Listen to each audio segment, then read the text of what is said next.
पुरुषोत्तम मास महात्म्य कथा अध्याय 13। ऋषि लोग बोले, हे सूत, हे महाभाग, हे सूत,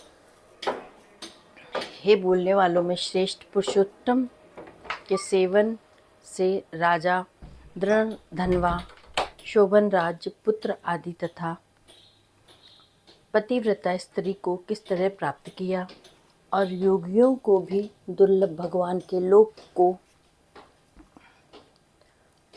किस तरह प्राप्त हुआ। हे तात, आपके मुख कमल से बार बार कथासार सुनने वाले हम लोगों को अमृत पान करने वालों के समान कथामृत पान से तृप्ति नहीं होती है। इस कारण से इस पुरातन इतिहास को विस्तार पूर्वक कहिए। हमारे भाग्य के बल से ही ब्रह्म ने आपको दिखलाया है। सूत जी बोले, हे प्रिय लोग, सनातन मुनि नारायण ने इस पुरातन इतिहास को नारद जी के प्रति कहा है। वही इतिहास इस समय मैं आप लोगों से कहता हूँ।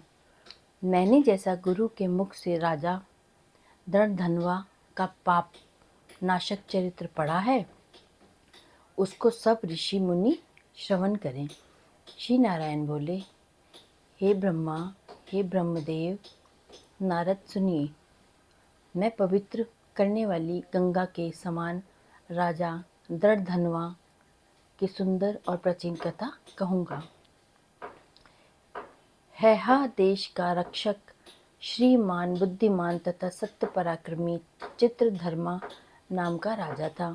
उसको दृढ़धनवा नाम से प्रसिद्ध अति तेजस्वी, सब गुणों से युक्त, सत्य बोलने वाला, धर्मात्मा और पवित्र आचरण करने वाला पुत्र हुआ।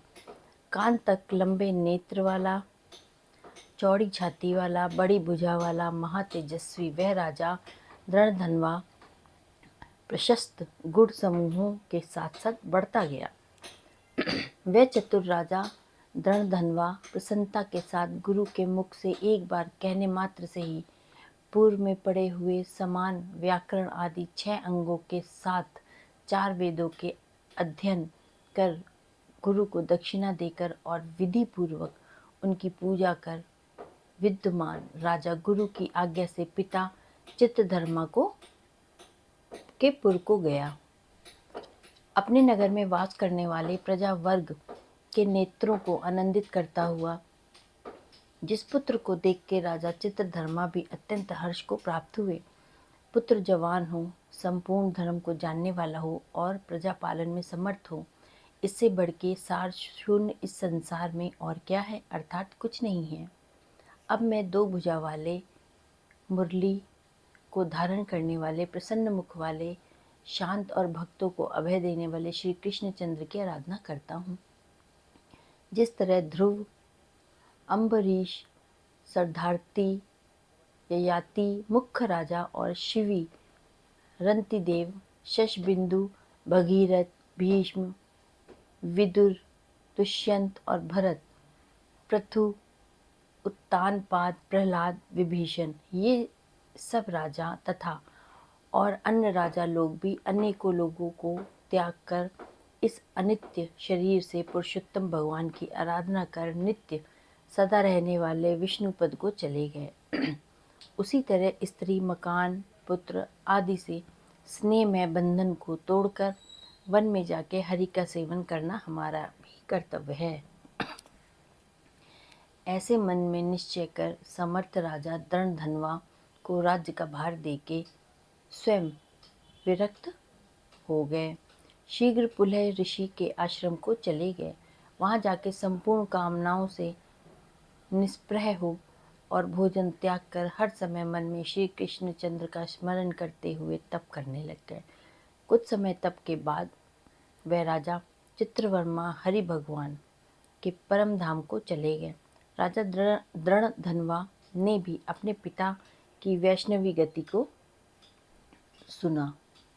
उस समय पिता के परम धाम गमन से हर्ष और वियोग होने से शोक युक्त राजा दृढ़धनवा पितृभक्ति में विद्वानों के वचन में स्थित होकर पारलौकिक क्रिया को करने लग गया। नीति शास्त्र में विशारद यानी कि चतुर राजा दर्दधनवा अत्यंत शोभित पवित्र पुष्करवत्रक नगर में राज्य करने लगा। अच्छे स्वभाव वाली विदर्भ राज की कन्या उसकी स्त्री गुणसुंदरी नाम की थी। पृथ्वी पर रूप में उसके समान दूसरी स्त्री नहीं थी। उस गुणसुंदरी के सुंदर, चतुर, शुभ आचरण वाले 4 पुत्रों को उत्पन्न किया और संपूर्ण लक्षणों से युक्त चारुमती नामक कन्या को उत्पन्न किया। चित्रवाक, चित्रवाह, मणिमान और चित्रकुंडल नाम वाले वे सब बड़े मानी शूर अपने अपने नाम से पृथक विख्यात होने लगे। राजा दृढ़धनवा सर्वगुणी, प्रसिद्ध, शांत, दांत, दृढ़ प्रतिज्ञ, रूपवान, गुणवान, वीर, श्रीमान, स्वभाव से सुंदर, 4 वेद और व्याकरण आदि 6 अंगों को जानने वाला, वाग्मी, धनुर्विद्या में निपुण, काम, क्रोध, लोभ, मोह, मद और मत्सर को जीतने वाला और शत्रु समुदाय का नाश करने वाला, क्षमा से पृथ्वी के समान, गंभीरता में समुद्र के समान और समव्यवहार में पिता में ब्रह्मा के समान, प्रसन्नता में शंकर के समान और एक पत्नी व्रत यानी कि एक ही स्त्री से विवाह करने वाले व्रत को करने वाला, दूसरे रामचंद्र के समान अत्यंत उग्र पराक्रमी, दूसरे कार्तवी सहस्त्र अर्जुन के नाम समान था। नारायण बोले, एक समय रात्रि में शयन करते हुए उस राजा दर्दधनवा को चिंता हुई कि अहो, यह वैभव संपत्ति किस महान पुण्य के कारण हमें प्राप्त हुई है। ना तो मैंने तप किया, ना तो मैंने दान किया, ना ही कहीं पर हवन किया। मैं इस भाग्योदय का कारण किससे पूछूं। इस प्रकार चिंता करते हुए राजा दर्दधनवा की रात्रि बीत गई। प्रातःकाल ब्रह्म मुहूर्त में उठ के विधि पूर्वक स्नान करके उदय को प्राप्त सूर्य नारायण का उपस्थान कर भगवान की कला की पूजा कर अर्थात देव मंदिरों में जाके देवता का पूजन करना, ब्राह्मणों को दान देना, नमस्कार करके घोड़े पे सवार हो गया। उसके बाद शिकार खेलने की इच्छा से शीघ्र ही वन को गया। वहाँ पे बहुत से मृग, सुअर, सिंह, गवयों यानी कि चरवरी गाय का शिकार किया। उस समय राजा दर्दधनवा के बाण से घायल होकर कोई मृग बाण सहित शीघ्र ही एक वन से दूसरे वन को चला गया। रुधिर गिरे हुए मार्ग से राजा भी मृग का पीछा करने लग गया, परंतु मृग कहीं झाड़ियों के पीछे छिप गया। राजा उस वन में उसे खोजता ही रह गया। प्यास से व्याकुल होकर उस राजा ने समुद्र के समान एक तालाब को देखा। वहां जल्दी से जाके पानी पी के किनारे पे चला गया। वहां घनी छाया वाले एक विराट वृक्ष को देखा। उस वृक्ष की जटा में एक घोड़े को बांध के वो वहीं पे बैठ गया। उसी समय वहां पर कोई एक परम सुंदर सुग्गा राजा को मोहित करने वाली तुलना रहित मनुष्यवाणी को बोलता हुआ आया। केवल राजा को बैठे देख उसको संबोधित करता हुआ एक श्लोक को बार बार पढ़ने लगा कि इस पृथ्वी पर विद्यमान अतुल सुख को देखकर तू तत्व की चिंतन नहीं करता है तो इस संसार को पार कैसे जाएगा। बार बार इस श्लोक को राजा दर्दधनवा के सामने पढ़ने लगा। राजा उसके विचार को सुन के प्रसन्न हुआ और उस पर मोहित हो गया और इस शुक पक्षी ने दुख से जानने योग्य सार भरे हुए नारियल फल के समान अगमय एक ही श्लोक को बार बार पढ़ते हुए क्या कहा, क्या यह वेद व्यास के श्रेष्ठ पुत्र सुखदेव जी तो नहीं है, जो कि श्री कृष्णचंद्र के सेवक मुझको मोह और संसार सागर में डूबा हुआ देखकर राजा परीक्षित के समान कृपा कर उद्धार करने की इच्छा से मेरे पास आए हैं। इस चिंता को करते हुए राजा दर्दधनवा की सेना समीप आ गई। शुक पक्षी राजा को उपदेश देकर स्वयं वहां से अंतर्ध्यान हो गया। उस शुक पक्षी के वचन को स्मरण करता हुआ राजा अपने पुर में आके बुलाने पर भी नहीं बोलता है और निंदा रहित होके भोजन भी त्याग देता है। तब एकांत में उसकी रानी उससे जाके पूछती है। गुण सुंदरी बोली, हे पुरुषों में श्रेष्ठ, यह मन में मलिनता क्यों हुई। हे भोपाल, पृथ्वी के रक्षक, उठिए उठिए भोगों को भोगिए और वचन बोलिए।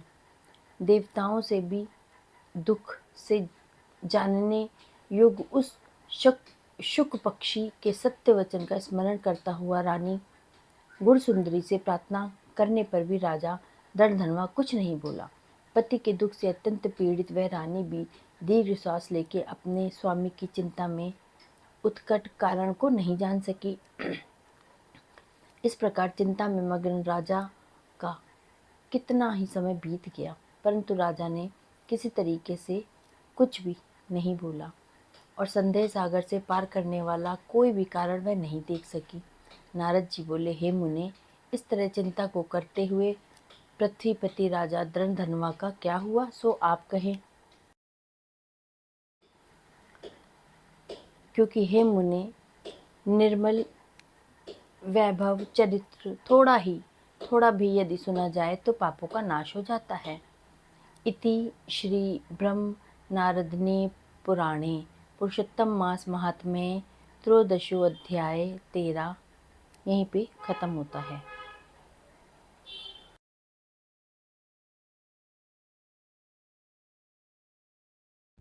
अगर आपको मेरा चैनल पसंद आया है तो मेरे चैनल को लाइक, शेयर और सब्सक्राइब ज़रूर करिएगा। धन्यवाद।